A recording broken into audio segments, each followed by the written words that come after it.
안녕하세요. 오늘도 사연살롱을 찾아주셔서 감사합니다.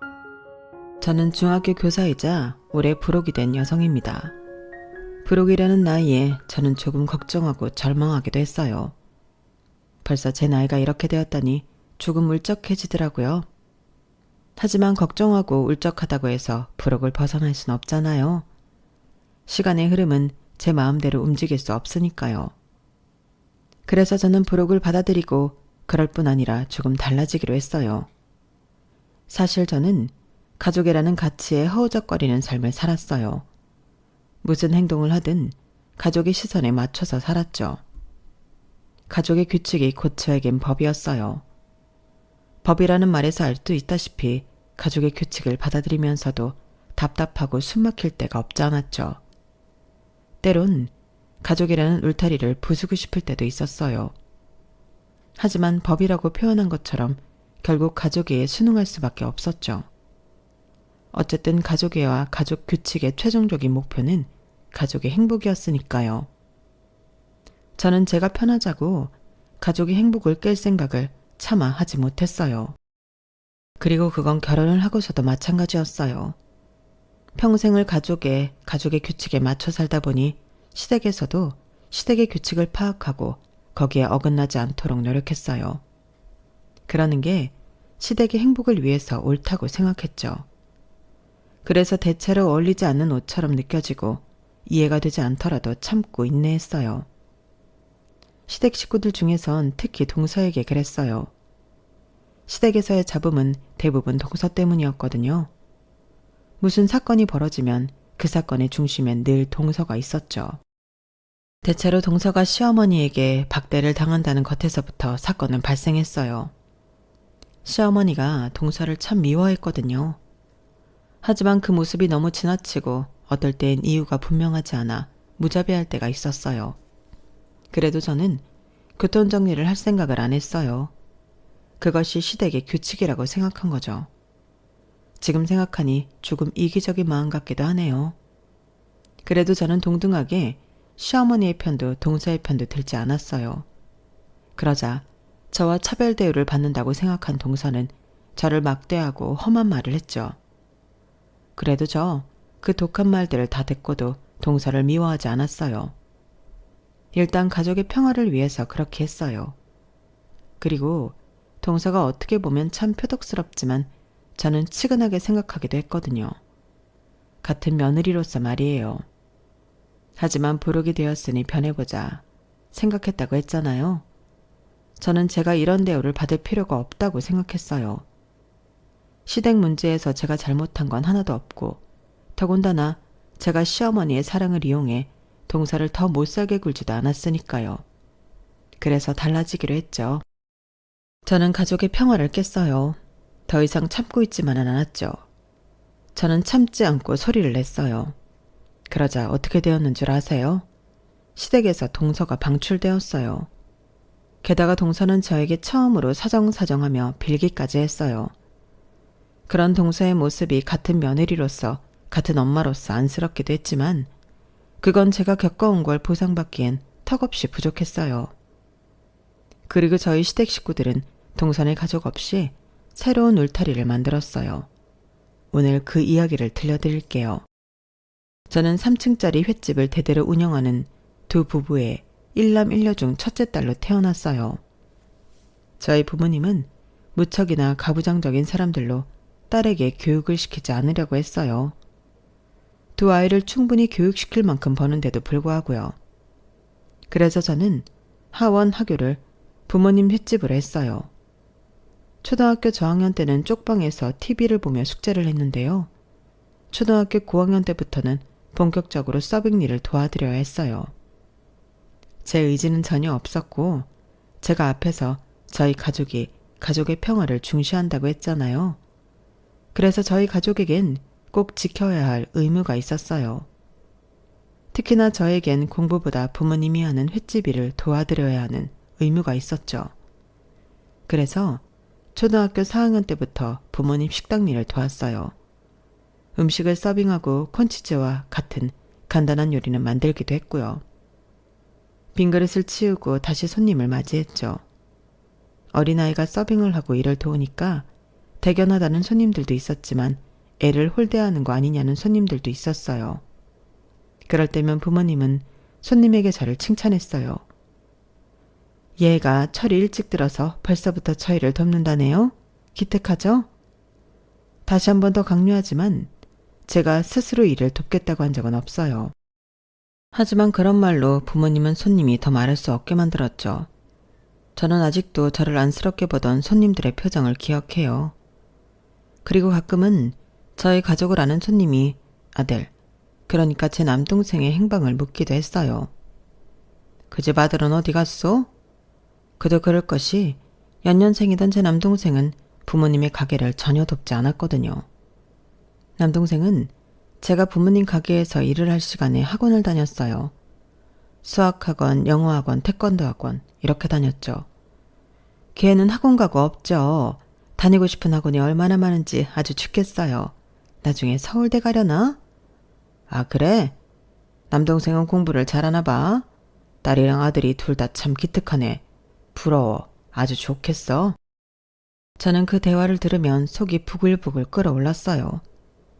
그리고 그때 확실히 부모님이 저에게 공부시킬 생각이 전혀 없다는 것을 알았죠. 하지만 저는 연년생인 남동생보다 공부를 더 잘했어요. 심지어 저는 부모님의 일을 돕고 그 뒤에 공부를 하는데도 공부 시간이 그렇게 차이가 나는데도 제가 더 공부를 잘했어요. 남동생은 공부를 하는 척만 했어요. 숙제도 뒷장에 해설지를 베껴서 제출했고요. 전 그걸 모르지 않았어요. 그리고 부모님조차 그걸 모르지 않았고요. 그런데 부모님은 저를 전혀 인정해주지 않았어요. 제가 일부러 성적표를 식탁에 올려놔도 반장이 되었다고 공모전에 입상했다고 부모님께 말해도 부모님은 전혀 관심이 없었죠. 하지만 그럼에도 저는 매해 반장을 맡고 공모전에 입상하며 부모님의 눈에 띄기 위해 노력했어요. 저는 필사적이었어요. 고등학교를 다니고 싶었으니까요. 아우, 사장님, 오늘도 손님이 많네. 그런데 일손이 너무 부족한 거 아니야? 딸내미도 힘들겠다. 정신이 하나도 없겠어. 요새 인건비가 너무 비싸서 사람 쓰기가 힘드네요. 그래도 우리 딸이 도와주니까 괜찮아요. 이제 17살 될 거고. 17 되면 왜? 여기 횟집이라도 물려주려고? 에이, 아들이 있는데 왜 물려줘요? 딸은 시집가면 그만인데. 우리 대를 아들한테 물려줘야죠. 우리 딸은 애가 심성이 참 고와서 우리를 도와주는 거라니까. 그리고 17 되면 학교 안 가고 일 도울 거예요. 그럼 이제 본격적으로 하나하나 차근차근 가르쳐야죠. 아, 요즘 세상에 그런 딸 찾기 힘든데. 사장님은 참 복도 많아. 좋겠어. 그런 거였어요.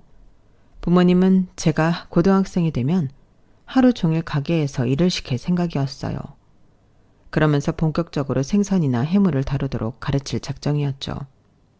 이해는 됐어요. 인건비는 하루가 모자라도록 오르고 손님은 문지방 달듯이 몰아치고 부모님은 믿는 구석 하나가 가게에 있기를 바랐던 거예요. 하지만 전 원하지 않았어요. 초등학교 4학년부터 횟집에서 일을 하며 비린내와는 영원히 이별하고 싶었죠. 저는 밥상에 해산물이 나오면 쳐다보지도 않았어요. 그만큼 싫었어요. 물론 공부를 하고 싶다고 대놓고 직접적으로 부모님에게 말한 적도 없어요. 앞서 이야기했지만 저희 가족에게 평화는 무척 중요했어요. 왠지 모르겠지만 공부를 하고 싶다는 말을 하면 부모님과 다툴 것 같았어요. 그래서 은근히 티내는 방법을 사용한 거예요. 그런데 전혀 통하지 않았네요. 저는 좌절했어요. 하지만 이대로 가게에서 발목 잡혀 일하고 싶지도 않았어요. 그래서 처음으로 부모님에게 공부를 하고 싶다고 말했어요. 아버지, 저 고등학교 안 가요? 당연하지. 네가 무슨 고등학교야? 아빠가 누누이 말했잖아. 너는 횟집 일을 도우라고. 그래야 아빠도 엄마도 좀 쉬지.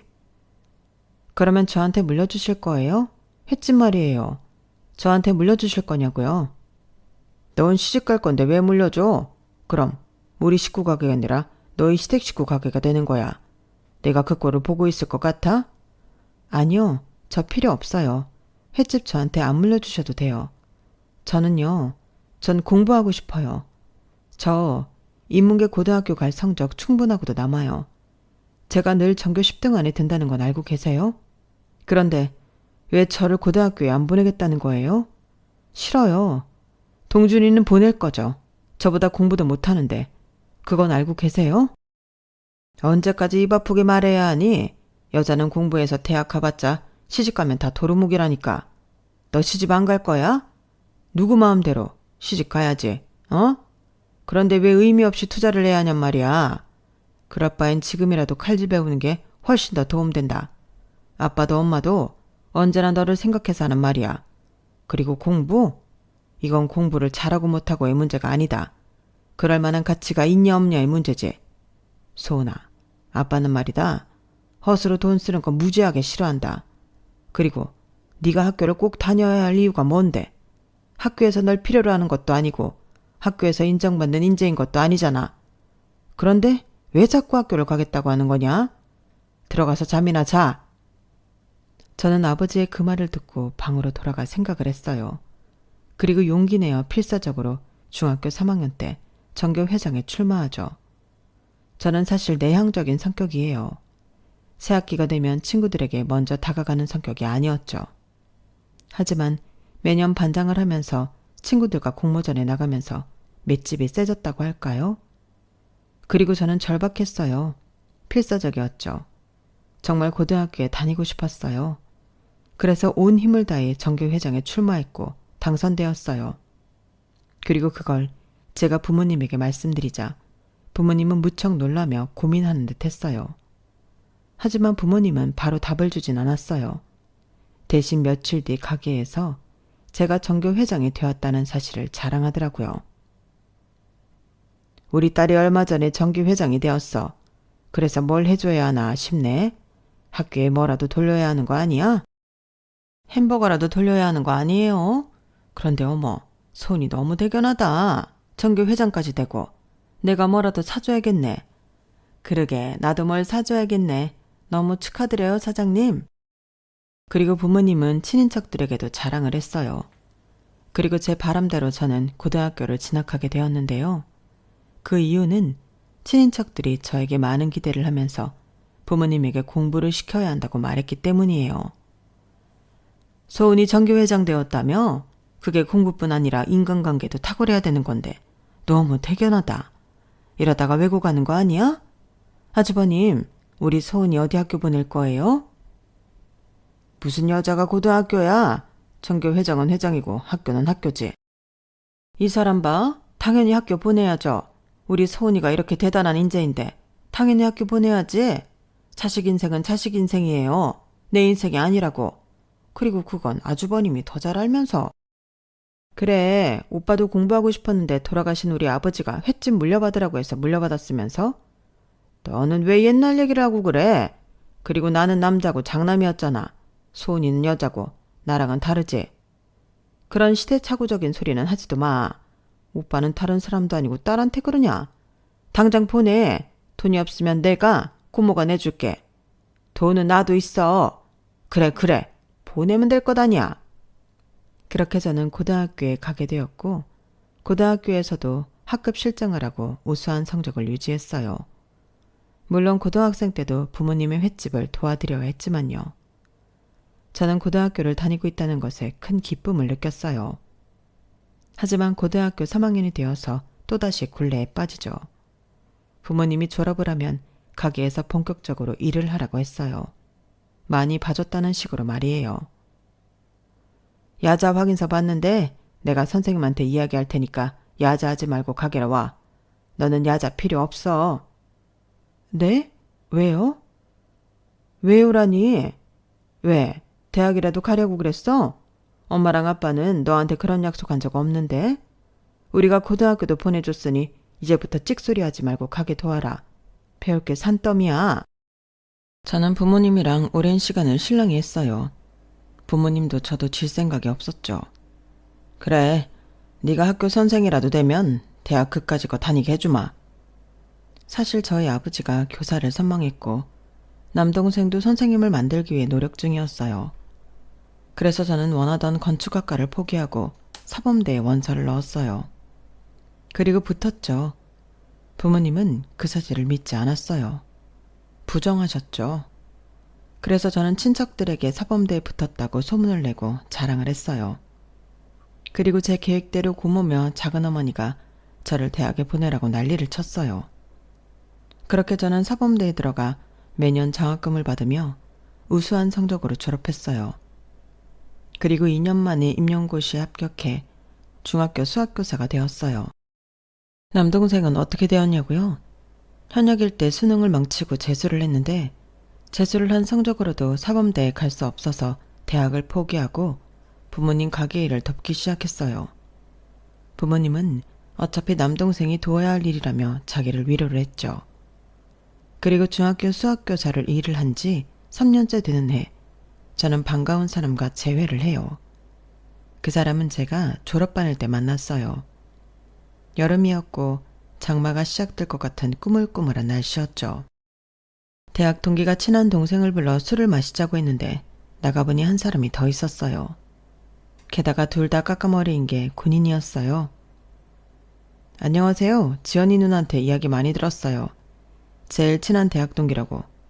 듣던 것처럼 예쁘시네요. 그렇지? 넌 예쁘다는 말이 참 쉽다. 난 그런 남자 별론데. 에이, 예쁘기는 누나가 최고지. 소은아, 얘네 둘 다 우리 대학 후배야. 그러니까 편하게 대해. 내 옆에 앉아있는 애는 내 동아리 후배. 그리고 이 친구는 나도 오늘 처음 봐. 재밌게 놀다면 다 친구지 뭐. 빨리 앉아. 앉아. 술 시킬까? 안주는 뭐 먹을래? 저는 떨떠름하게 자리에 앉았는데 앉고 보니 대학 동기의 친한 동생의 친구 옆자리더라고요.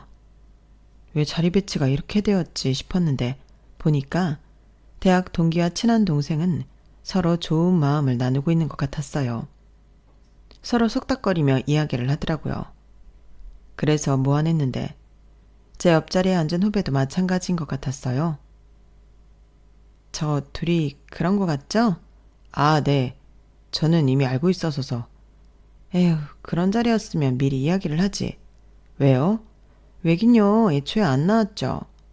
무슨 재련장치 보는 것도 아니고. 그쵸? 그럼 빠져줄까요? 우리끼리 먹을래요? 저는 연하의 도발에 당황했어요.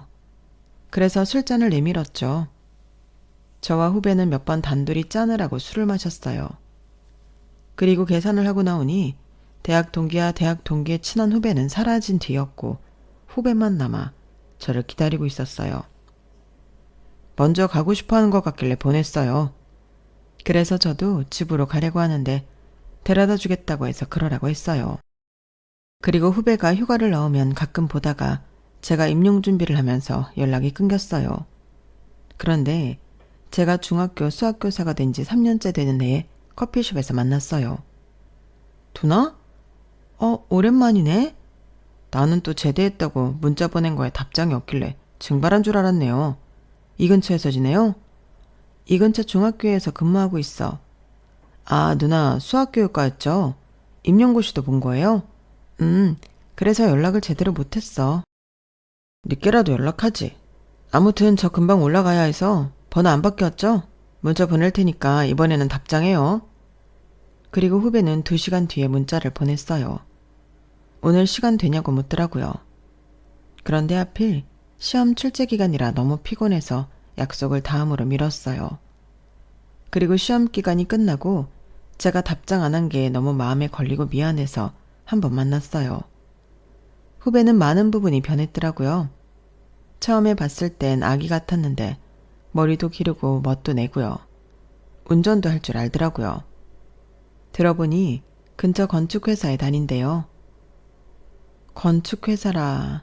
나도 사실 건축가가 가고 싶었는데. 정말요? 그런 말 안 했잖아요. 굳이 꼭 해야 할 말은 아니잖아. 와, 누나가 날 부러워하다니 기분 묘하네요. 그렇게 저희는 몇 번의 식사를 하고 몇 번 커피를 마시고 데려다주고 데리러 오고 하면서 친해졌고 자연스럽게 연인이 되었어요. 그리고 4년 정도 연애한 끝에 결혼을 하게 되죠. 연애를 4년이나 했어요. 그 사이에 2번 정도 남자친구가 결혼을 하자고 프로포즈를 했는데 괜히 아버지의 말 때문에 꺼려지더라고요. 아버지가 제게 그랬잖아요.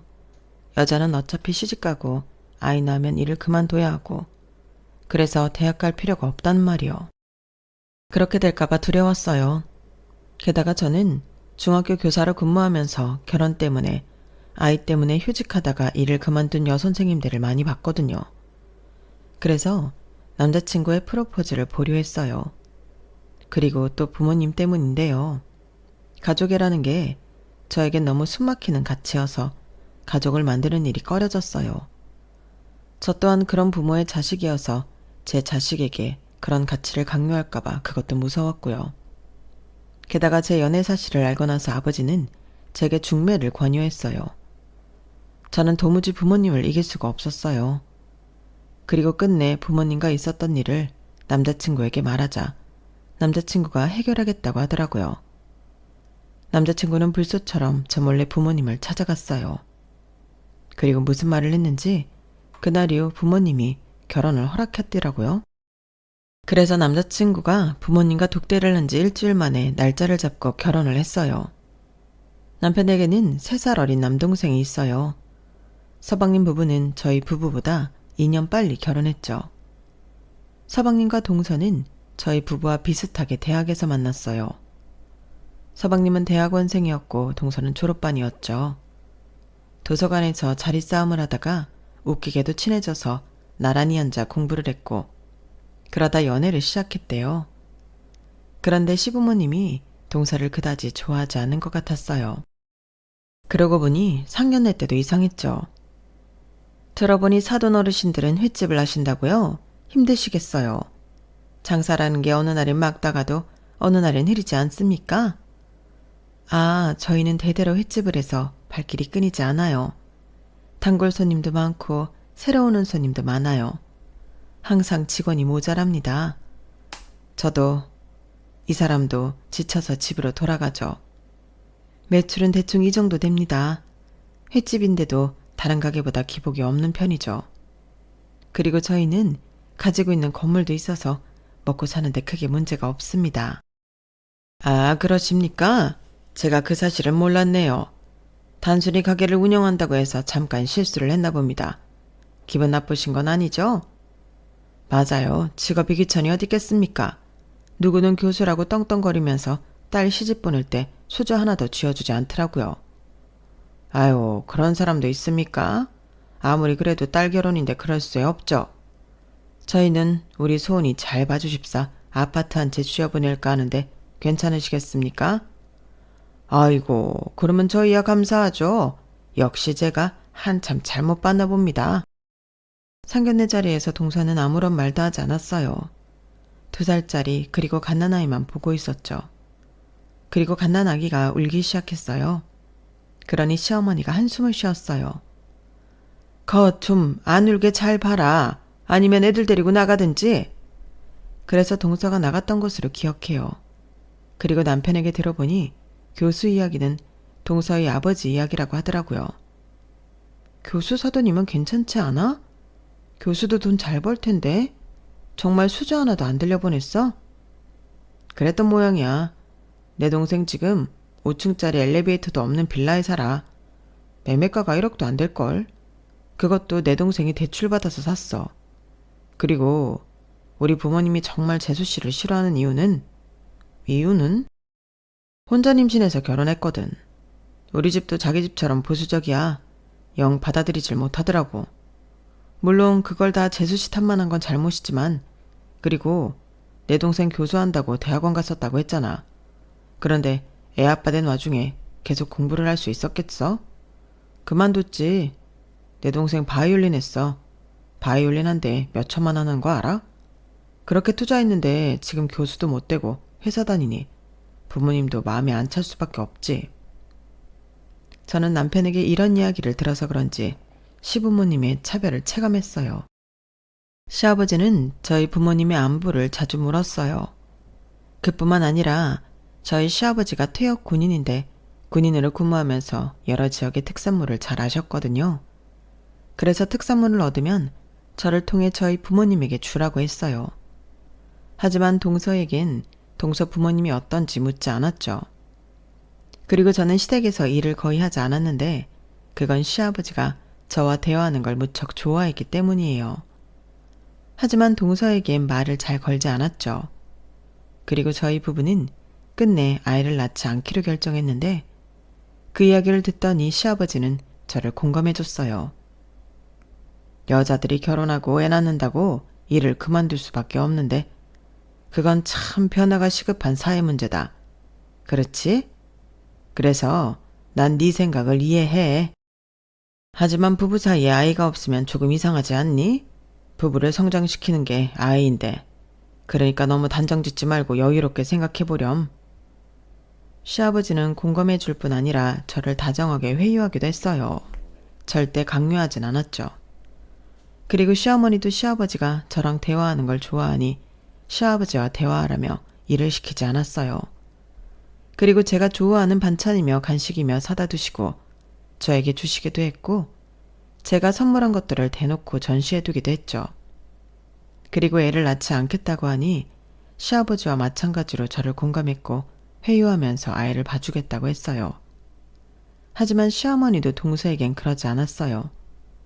저도 처음엔 이런 대우가 뜻밖이고 난감했어요. 하지만 이게 시댁의 규칙이고 평화라면 전 건들 수 없었죠.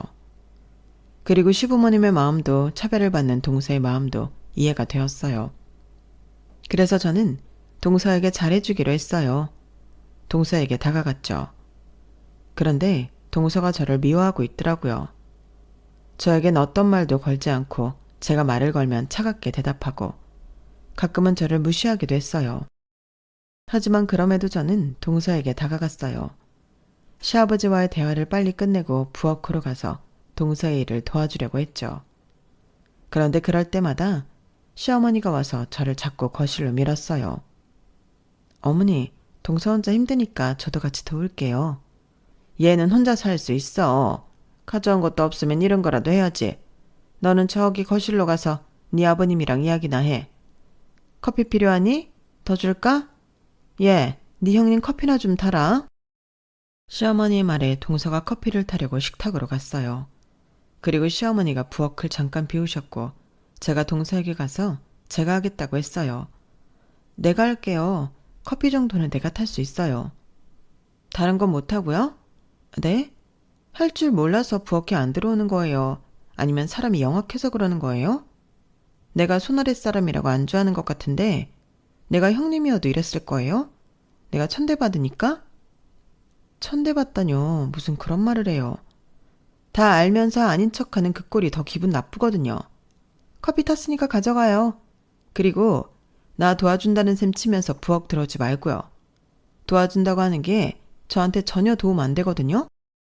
대체 그깟 식당이 뭐라고 아파트가 뭐라고 간이고 쓸개고 내주는 건지.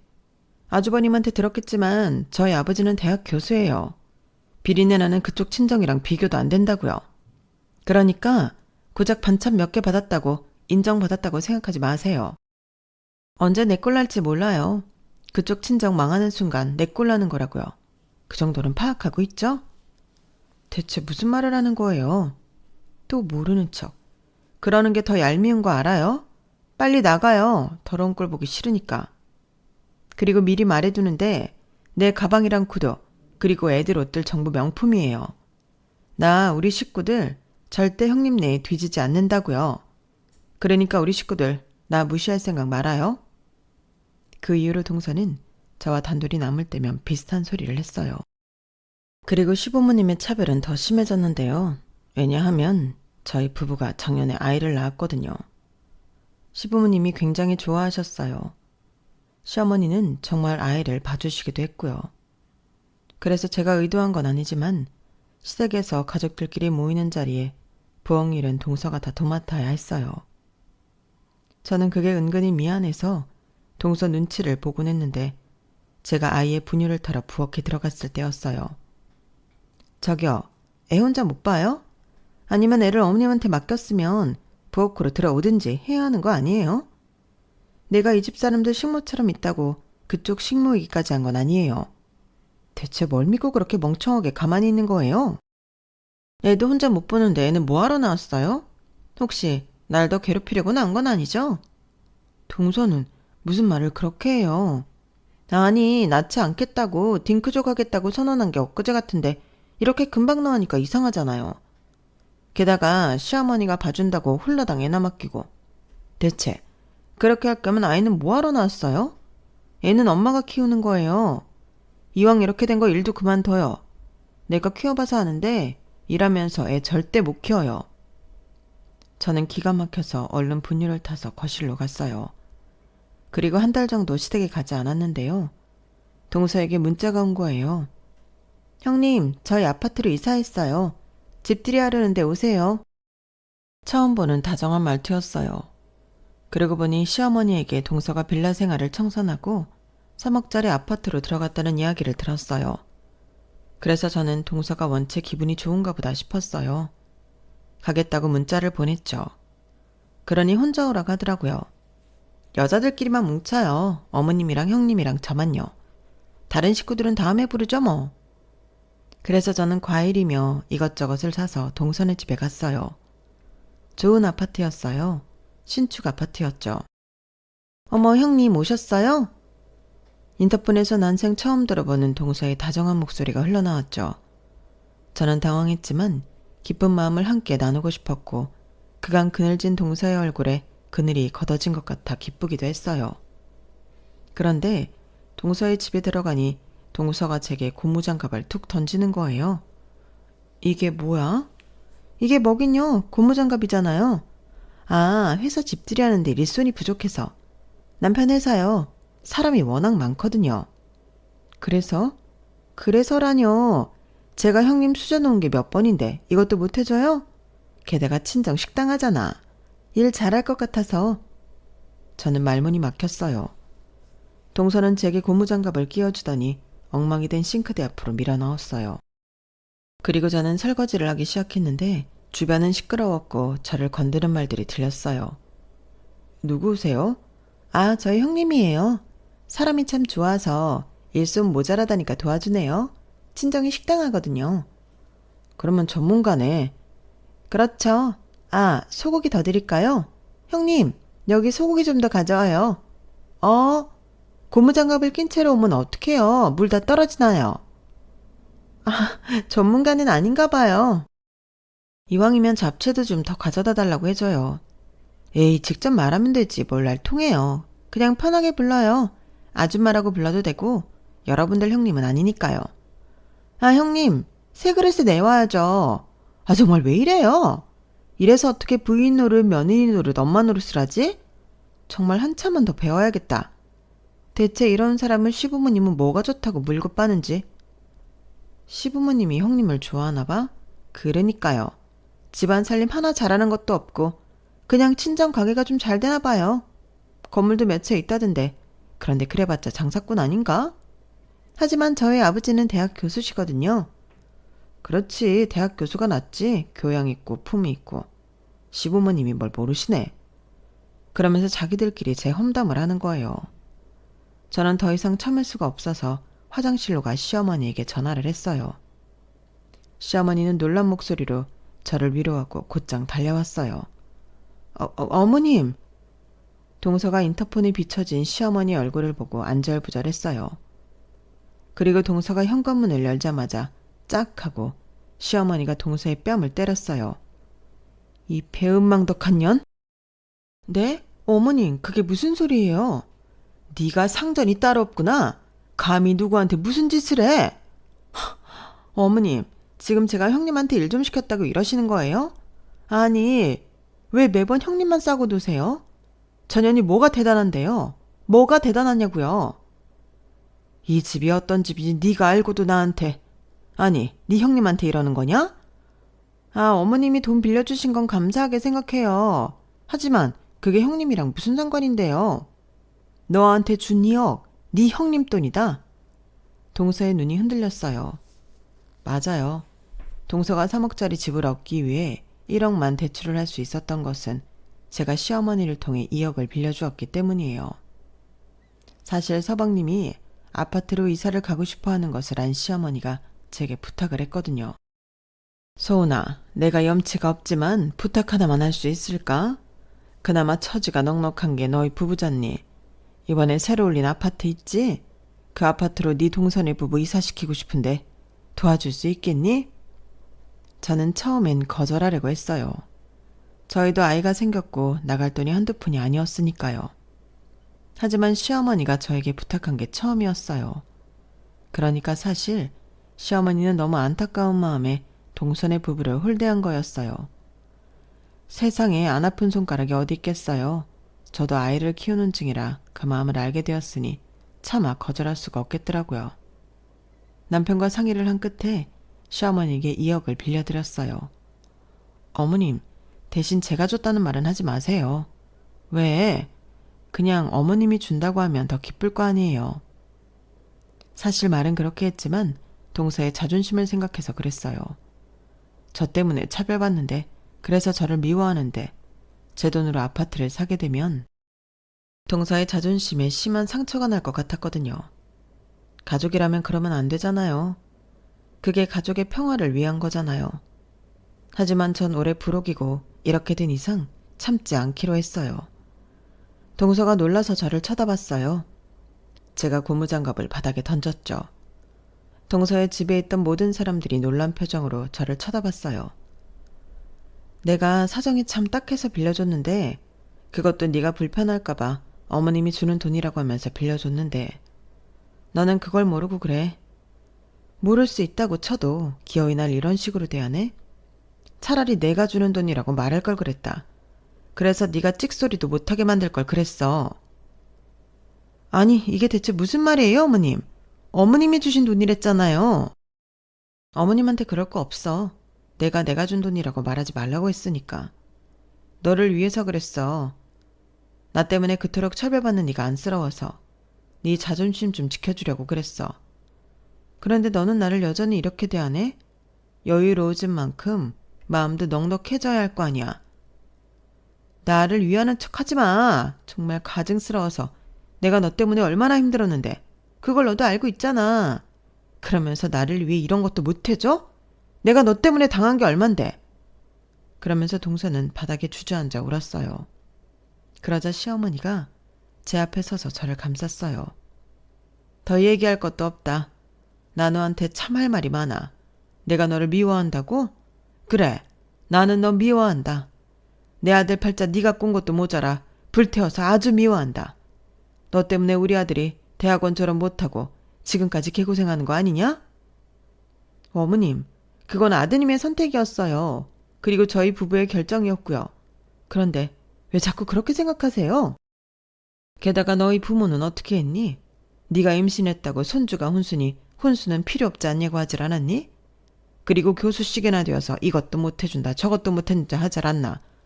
너 시집 보내면서 이발하더라 다행이라고 하질 않나?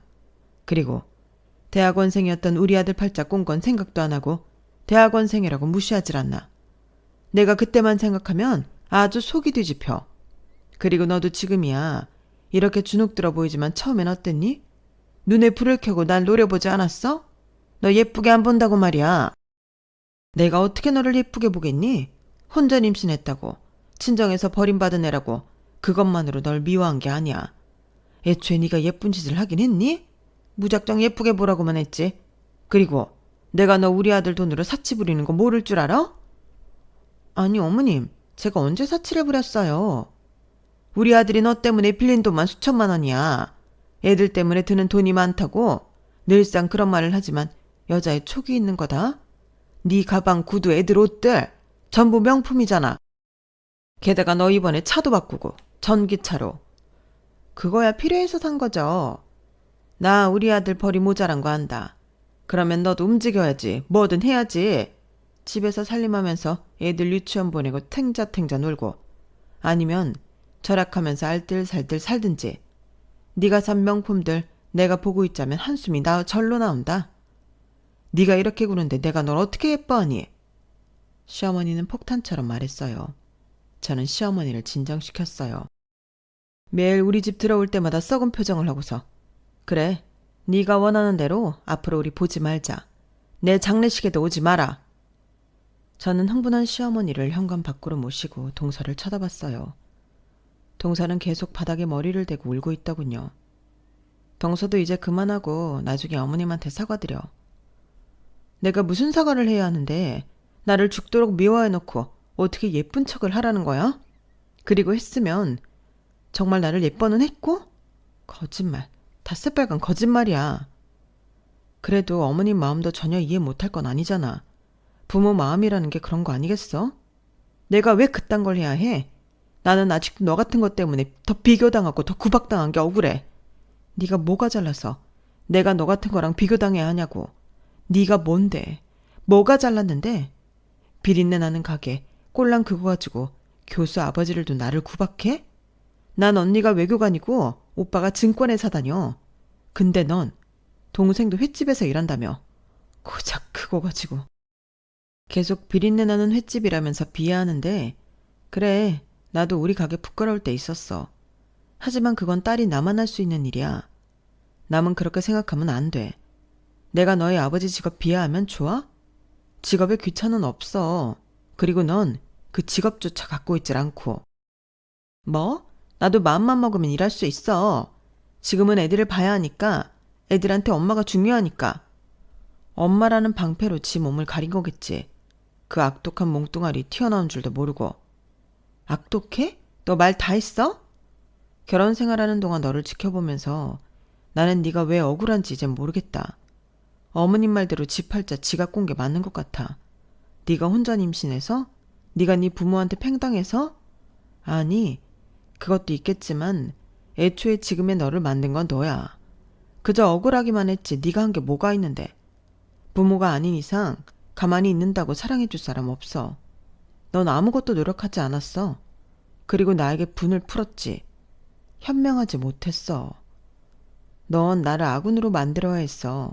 그럼 네 꼴이 이렇게 되진 않았을 거야. 앞으로 우리 가족 눈에 띄지 마. 그리고 이 집 팔아서 내 2억 다음 주까지 송금하고 봐주지 않을 거야.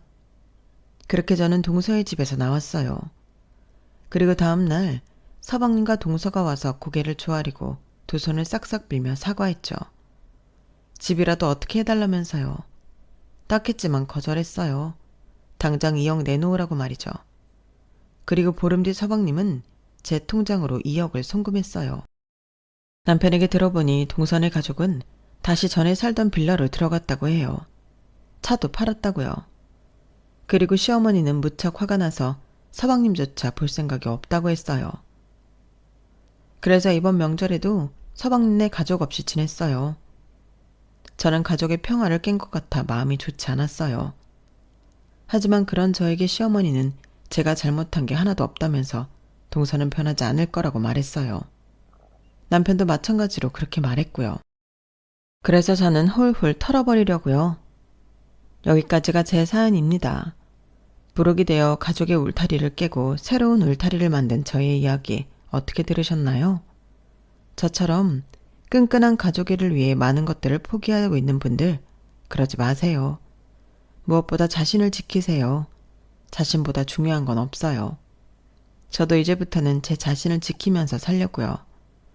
다른 사람들뿐 아니라 부모님에게도 휘둘리지 않으려고 해요.